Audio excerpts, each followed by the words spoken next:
नमस्कार। आइए आज आप लोगों को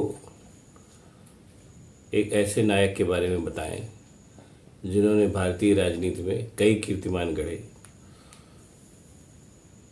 और इतिहास में उनका नाम हमेशा याद रखा जाएगा। हालांकि आज की तारीख में उनको ज़्यादातर लोग नहीं जानते हैं और उसकी वजह ये नहीं कि उनके नायकत्व में कोई कमी थी। इसकी एक वजह है कि वो उत्तर भारत में जो कि राजनीति में कहीं ज़्यादा प्रोमिनेंट हो रहता है, वो उत्तर भारत के नहीं दक्षिण भारत के थे। मैं बात कर रहा हूँ तेलुगु फिल्मों के प्रसिद्ध नायक रहे, या ये कह लीजिए आज के शब्दों में कह लीजिए कि तेलुगु फिल्मों के अमिताभ बच्चन रहे, नंदमूरी तारक रामाराव साहब की, जिनको संक्षेप में एन टी रामाराव भी कहते हैं।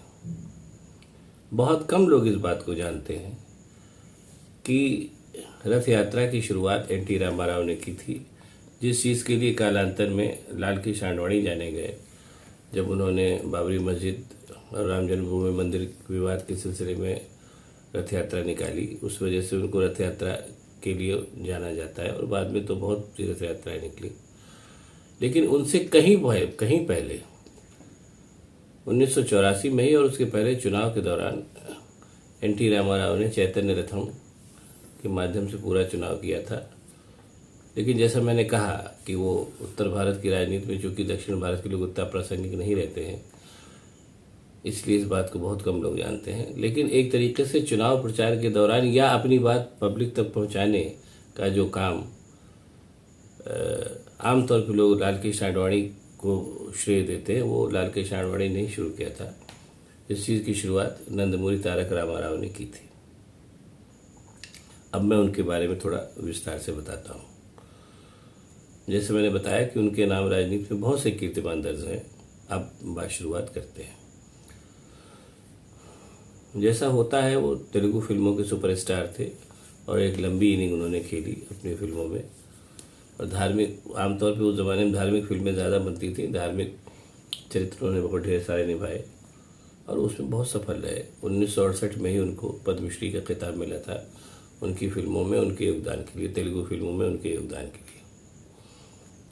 बहरहाल सन 82 तक आते आते उनका फिल्मों में करियर लगभग पूरा हो चुका था और अपने एकाधिकारवादी शासन के चलते आंध्र प्रदेश में कांग्रेस काफ़ी हद तक निष्क्रिय और एक काफ़ी हद तक करप्ट भी हो गई थी और उसके जो राज्य स्तरीय नेता थे उनका बिल्कुल जनता से कट ऑफ हो गए थे। इस चीज़ को देख करके कांग्रेस के एक पुराने नेता नंदेला भास्कर राव के साथ मिलकर के उन्होंने तेलुगु देशम पार्टी की स्थापना की और मोटी बात कही कि हमको अपने आंध्र प्रदेश के गौरव को और आंध्र प्रदेश की संस्कृति को फिर से रिवाइव करना है, इसलिए हमने इस पार्टी की स्थापना की है। 1983 का इलेक्शन हुआ। 1983 के इलेक्शन में एन टी रामाराव ने एक शेवरलेट गाड़ी को रथ की शक्ल दी और उसके साथ साथ उन्होंने पूरा आंध्र प्रदेश घूमा। करीब 75,000 किलोमीटर की यात्रा उन्होंने की। उस रथ को उन्होंने चैतन्य रथम का नाम दिया, जिसने आंध्र प्रदेश की तब की राजनीति में एकदम तहलका मचा दिया और 1983 के चुनाव में वो जीत गए और उनकी सरकार बनी। क्लियर मेजॉरिटी उनको मिली। उस समय प्रधानमंत्री हुआ करती थी इंदिरा गांधी, जो आमतौर पर विपक्षी नेताओं को बहुत ज़्यादा तवज्जो नहीं देती थी। इंदिरा गांधी में बहुत सी खूबियाँ थीं। इंदिरा गांधी ने, इसमें कोई शक नहीं है कि हिंदुस्तान को बहुत कुछ दिया, लेकिन ये उनकी पर्सनालिटी का एक थोड़ा सा नकारात्मक पक्ष था कि वो विपक्षी नेताओं को बहुत ज़्यादा तरजीह नहीं देती। हालांकि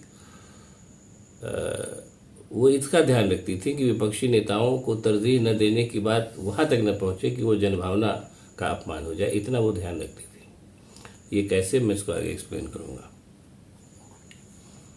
उस समय जब वो आंध्र प्रदेश के चीफ मिनिस्टर बने एन टी रामाराव, उस समय आंध्र प्रदेश के गवर्नर हुआ करते थे रामलाल को केंद्रीय सत्ता ने इशारा किया और उन्होंने 1984 में एन टी रामाराव की सरकार को बर्खास्त कर दिया और उसके लिए मोहरा बने वही नंदेला भास्कर राव, उनको चीफ मिनिस्टर बना दिया गया और उन्होंने कहा कि मेजॉरिटी हमारे साथ है। उस समय एन टी रामाराव अमेरिका में अपना बाईपास सर्जरी करा रहे थे। बहरहाल वो लौटे और उन्होंने फिर से कमान संभाली और सारे विधायकों को इकट्ठा करने की बात की। उस समय उनके विधायक कहीं दूसरी तरफ न चले जाएं, क्योंकि कांग्रेस उनको लगातार उनके संपर्क में थी कि नांदेला भास्कर राव की सरकार बन जाए। इसलिए उस ज़माने में कर्नाटक के चीफ मिनिस्टर हुआ करते थे रामकृष्ण हेगड़े। रामकृष्ण हेगड़े ने उन सारे विधायकों को ले जाकर के कर्नाटक में सुरक्षित जगह पर रखा और वो एक तरीके से विधायकों की खरीद फरोख्त का एक पहला नज़ारा देखने को मिला। हालांकि वो सफल नहीं हुआ और उसके साथ ही साथ केंद्र सरकार पर दबाव बनाने के लिए एन टी रामाराव ने फिर से अपने चैतन्य रथम के साथ आंध्र की यात्रा करनी शुरू कर दी। जैसा मैं और साथ ही साथ उन्होंने जितने विपक्ष के दल थे, क्योंकि कांग्रेस उसमें सत्ता पक्ष था और सारे विपक्षी दल, उनसे भी सहायता मांगी। जाहिर सी बात है, सत्ता पक्ष के खिलाफ सारे विपक्षी दल अक्सर एक हो भी जाते हैं। वो सारे विपक्षी दल एक हो भी गए और जनता का जो समर्थन था वो एन टी रामाराव के प्रति लगातार बढ़ता गया। जन समर्थन को देख करके फिर इंदिरा गांधी झुकी और उन्होंने रामलाल को हटा करके वहाँ पर शंकर दयाल शर्मा को राज्यपाल बना दिया और नंदमूरी तारक रामाराव फिर से मुख्यमंत्री बन गए। ये सिलसिला चल ही रहा था तब तक 1984 में इंदिरा गांधी की हत्या हो गई और उनकी हत्या के बाद फिर इलेक्शन हुए जिसमें राजीव गांधी बहुत ही थम्पिंग मेजॉरिटी से आए। थम्पिंग मेजॉरिटी मतलब बहुत ज़्यादा मेजॉरिटी, उनको 415 सीटें मिली थी और बाकी सारे विपक्ष का सुपड़ा साफ हो गया। आलम यह रहा कि आंध्र प्रदेश से जो तेलुगु देशम पार्टी के सारे सांसद इतने चुने गए कि लोकसभा में विपक्ष का जो दर्जा था वो तेलुगु देशम को पार्टी को मिला, जो एक राज्य की क्षेत्रीय पार्टी थी। ऐसा भी भारतीय राजनीति में पहली बार हुआ। ये पूरा सिनेरियो देख करके फिर एन टी रामाराव ने एक पॉलिटिकल दांव खेला और उन्होंने अपनी ही सरकार भंग कर दी और 1984 में फिर से इलेक्शन कराया और पूरे 5 साल उन्होंने सरकार चलाई। और लेकिन 1989 में जो इलेक्शन हुआ उसमें रामाराव हार गए और उस सरकार से बाहर हो गए। फिर कांग्रेस सत्ता में आ गई। लेकिन इस बीच चूंकि 2 बार चीफ मिनिस्टर रह चुके थे एन टी रामाराव, इसलिए उन्होंने फिर केंद्रीय सत्ता में आने के बारे में सोची। उस समय वीपी सिंह कांग्रेस के खिलाफ मोर्चा संभाले हुए थे और उन्होंने जनता दल का निर्माण किया था। उसके एन टी रामाराव भी हिस्सा बने और केंद्रीय राजनीति में सक्रिय हुए और जनता दल की सरकार में उनका भी काफ़ी बड़ा योगदान रहा और वो हिस्सा रहा। उसके बाद फिर इलेक्शन हुआ। इलेक्शन के बाद फिर एन टी रामाराव चुनाव जीते और फिर तीसरी बार चीफ मिनिस्टर बने। और इस बीच में उनके जीवन में एक महिला थी लक्ष्मी शिव पार्वती, उनका प्रवेश हुआ। वो बीमार थे, वो उनकी जीवनी लिखने गई थी, उनके साथ उन्होंने देखभाल की। तो फिर उन्होंने कृतज्ञता ज्ञापन के फलस्वरूप लक्ष्मी शिव पार्वती के साथ शादी कर ली। इसी को बहाना बना करके उनके दामाद चंद्रबाबू नायडू, जो आज की तारीख में भी बड़े नेता हैं, उन्होंने एन टी रामाराव की सरकार को एक तरीके से उसमें विद्रोह करा दिया और वो खुद चीफ मिनिस्टर बन गए। ये हुई कहानी और बाद में कालांतर में कुछ दिनों के बाद एन टी रामाराव की मृत्यु भी हो गई। तो ये जो पूरी कथा मैंने समझाई आपको या बताई, उसमें मैंने ये बताया कि इसमें कई फैक्टर्स हैं अगर आप ठंडे दिमाग से सोचें। पहली चीज़ तो ये कि अगर सभी विपक्ष एक हो जाता है तो कितनी भी स्ट्रांग सरकार हो उसको हटना ही पड़ता है। दूसरी चीज़ जो एन टी रामाराव के खाते में गई और फिर से शायद अभी दोबारा नहीं हुई कि एक क्षेत्रीय दल को लोकसभा में विपक्षी दल की भूमिका निभाने का मौका मिला, जिसके नेता हुआ करते थे पी उपेंद्र। ये भी एक उनकी दूसरी उपलब्धि कही जाएगी। और तीसरी उपलब्धि ये कही जाएगी कि एन टी रामाराव ने केंद्रीय राजनीति में भी अपनी भूमिका निभाई और ये सारा काम जो है उन्होंने अपने जीवन के उत्तरार्ध में किया और बहुत ही कम अवधि में कर लिया। और जैसा कि होता है, ऐसा आदमी अक्सर भीतरघात से ही मारा जाता है। ऐसा ही उनके साथ भी हुआ। उनके दामाद ने भीतरघात करके उनकी सरकार गिरवा दी। बहरहाल राजनीति में सब चलता रहता है, राजनीति में नाते रिश्ते नहीं होते हैं। इस तरीके से एन टी रामाराव जो थे वो दक्षिण भारत की राजनीति में कहा जाए तो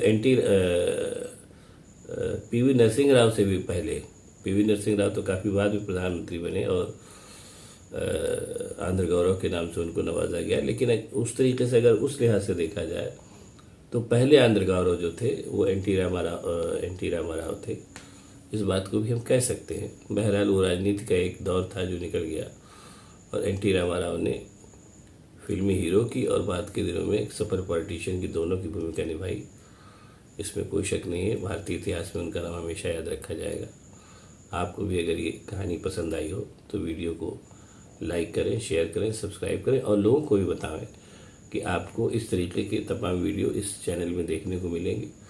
इस चैनल में मैं केवल राजनीति की बात नहीं करता हूँ या केवल उसकी बात नहीं करता हूँ, मैं मॉन्यूमेंट्स के बारे में बताता हूँ, राजनीति के बारे में बताता हूँ, सोसाइटी के बारे में बताता हूँ, सारी चीज़ें बताता हूँ। जैसे एक आप लोग जो भी इसको देख रहे होंगे, जिन्होंने इसको देखा होगा, जो एक मैगजीन का कल्चर होता है कि उसमें आपको बहुत कुछ चीज़ें कालांतर में मिलती हैं, वो कोशिश मैं कर रहा हूँ। और जब ये चैनल चल जाएगा तो मैं ये भी कोशिश करूँगा कि विशेषज्ञों से भी को भी मैं इस चैनल में बुलाऊँगा। बाकी अगर आप लोग, जैसे मैंने कहा, अगर पसंद आए तो इसको सब्सक्राइब करिए, लोगों को बताइए। बहुत बहुत धन्यवाद, नमस्कार।